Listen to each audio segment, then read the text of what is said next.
আসসালামু আলাইকুম ওয়া রাহমাতুল্লাহি ওয়া বারাকাতুহু। আলহামদুলিল্লাহি রাব্বিল আলামিন ওয়াসসালাতু ওয়াসসালামু আলা রাসূলিহিল কারীম ওয়া আলা আলিহি ওয়া আসহাবিহি আজমাইন। প্রিয় দর্শক, স্বাগত জানাচ্ছি আমাদের সকলের প্রিয় অনুষ্ঠান রহমতের রমজান মেঘনা টিভির অনন্য আয়োজনে। প্রতিদিনের ন্যায় আমরা আজও এই রমাদানুল মুবারকে একটি গুরুত্বপূর্ণ আলোচনা উপস্থাপন করার জন্য আপনাদের খেদমতে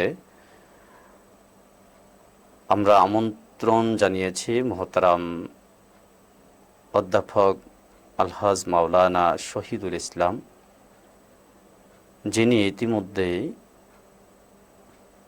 একাধারে বিশিষ্ট মিডিয়া ব্যক্তিত্ব, লেখক, গবেষক, খতিব, শঙ্কুচাইল ডিগ্রি কলেজের সম্মানিত সহকারী অধ্যাপক বাংলা বিভাগের এবং কুমিল্লা মহানগরীর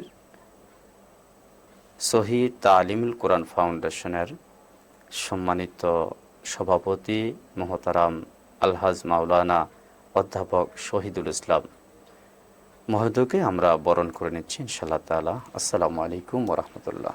ওয়া আলাইকুম আসসালাম ওয়া রাহমাতুল্লাহি ওয়া বারাকাতুহু। স্যার, আপনি কেমন আছেন?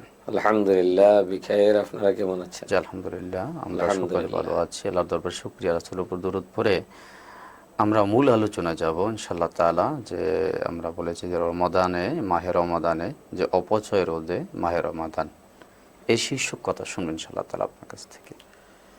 ইন্নাল হামদুলিল্লাহ ওয়াস সালাতু ওয়াস সালামু আলা রাসূলিল্লাহ আম্মা বা'দ। এই বিষয়টা খুবই গুরুত্বপূর্ণ।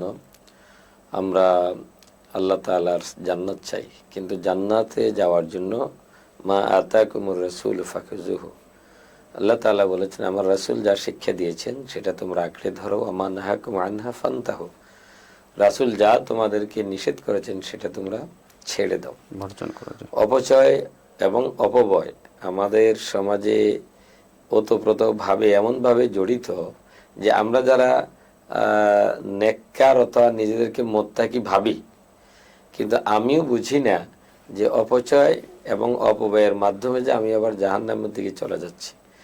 ইসলাম হচ্ছে কমপ্লিট কোড অফ লাইফ, মানুষকে পরিপূর্ণভাবে প্রত্যেকটা জায়গায় মানুষকে সতর্ক করে যেন মানুষ অপচয়, অপব্যয়, অশ্লীল, খারাপ অপরাধের দিকে যেন না যায়।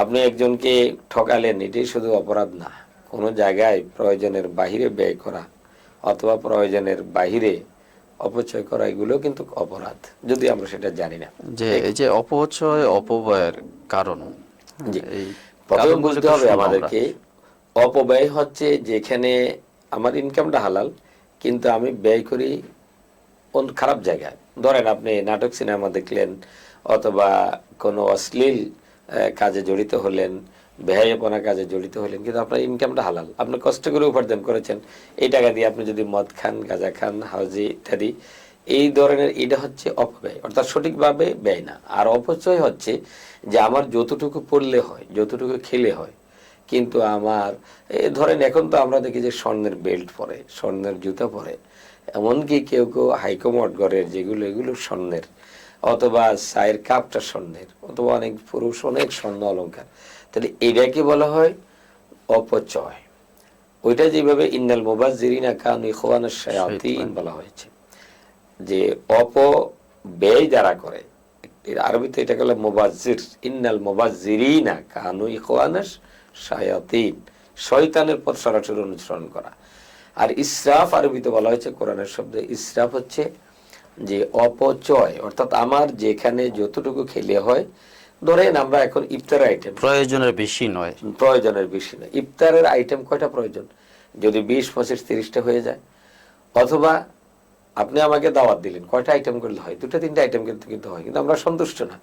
দিন রাত পরিশ্রম করে সেখানে যদি আপনি 25, 30টা আইটেম সামনে উপস্থাপন করেন, আজকে আমরা যখন বুফে খাই কত মানুষ না খেয়ে আছে, ঠিক না?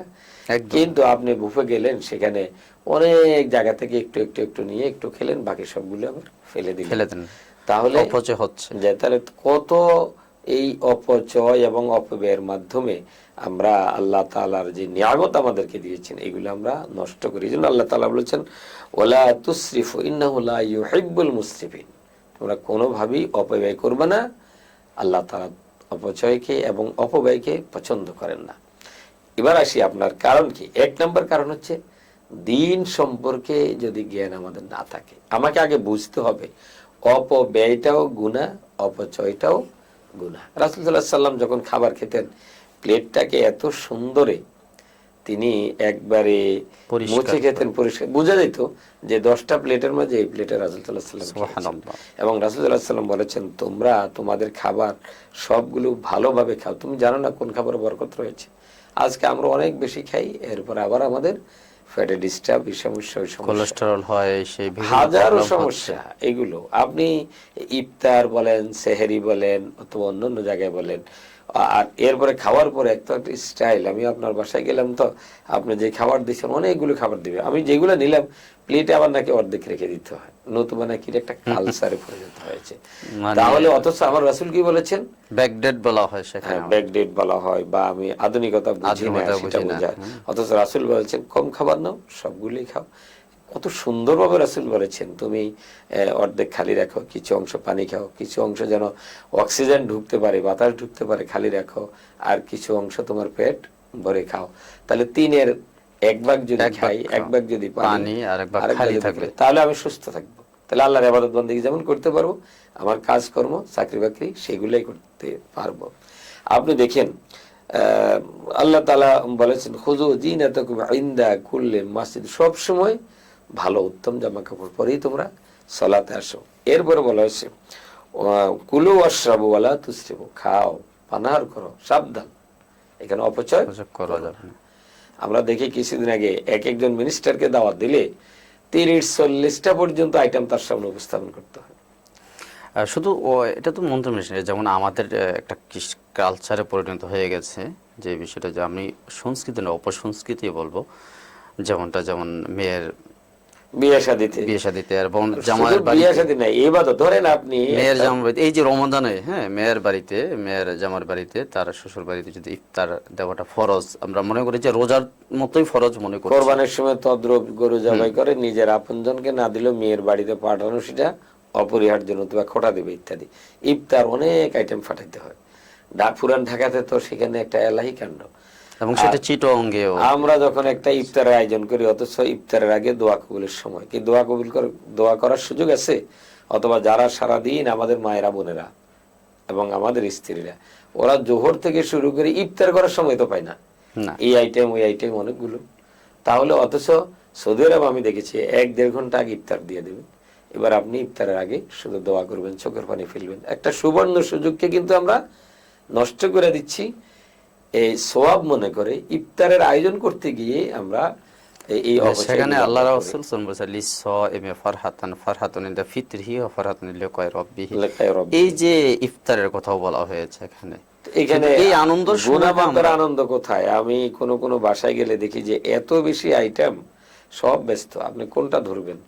অথচ আমার পাশেই কত মানুষ না খেয়ে আছে। শুধু তাই নয়, আপনার সাথে একটু যুক্ত করতে চাই, আমার চোখে দেখা যে এমনও ফ্যামিলি রয়েছে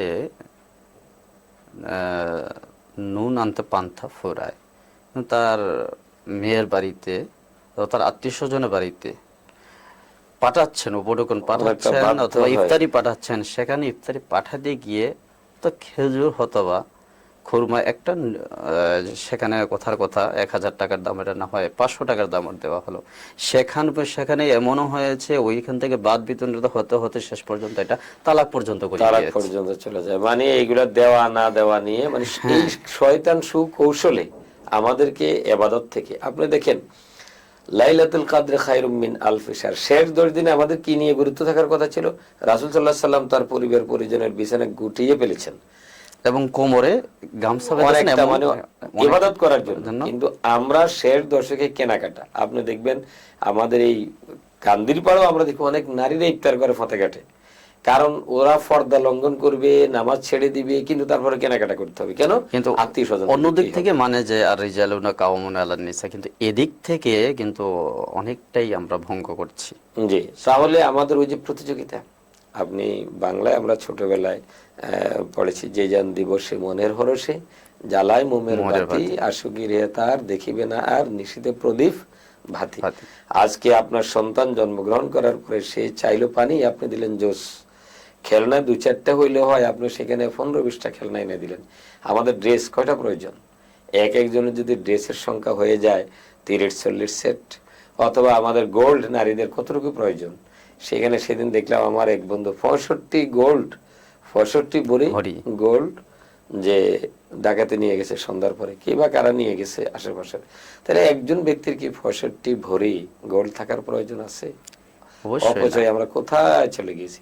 তার আত্মীয় স্বজন কি কেউ নাই গরিব অসহায়? তাহলে সেখানে আমরা না বিলিয়ে ওয়া আমরু মাকুল্লি সাইল ওয়াল মাহরুম, কত অসহায় মানুষ আছে যারা বঞ্চিত, যারা খাবার পায় না, আর আমি সম্পদ নিয়ে অনেকটা বিলাসিতায় নিজের গা ভেসে দিয়ে আমি সম্পদের মোহে আচ্ছাদিত জীবন যাপন করছি। আমি গুরুক্ষেপে করি না, আমার আপন ভাই, আপন বোন, চাচাতো ভাই, জ্যাঠাতো ভাই, মামাতো, খালাতো, এমনকি অনেকে তার মা বাবাকে দেয় না, কিন্তু নিজে বিলাসী জীবন যাপন করে। এই অপব্যয় মিন আইনা ইকতাসাবহু, 5টি প্রশ্নের উত্তর দেয়া ছাড়া কিয়ামতের দিন এক কদম সামনে যেতে দেয়া হবে না। লা তাজুলু কাদমা আবদিন হাত্তা ইউসালু খামসিন, 5টি প্রশ্ন জবাব দিতে হবে। ওয়া আন উমরিহি ফিমা আফনাহু, বয়স কোথায়? ওয়া আন উমরিহি ফিমা আবলাহু, এই যে যৌবনকাল, বয়স, এখানে আছে মিন আইনা ইকতাসাবহু, কোন পথে আয় করেছো?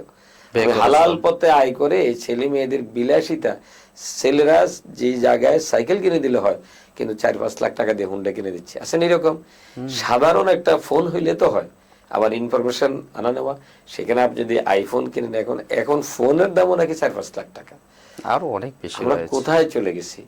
তাহলে এই যে অপচয় এবং অপব্যয়, আমাদেরকে আল্লাহ তাআলা ওয়ালা তুবাজ্জির আমার থেকে কিন্তু নির্দেশ দিয়েছেন, ওয়ালা তুসরিফু, এর অর্থগুলো কি?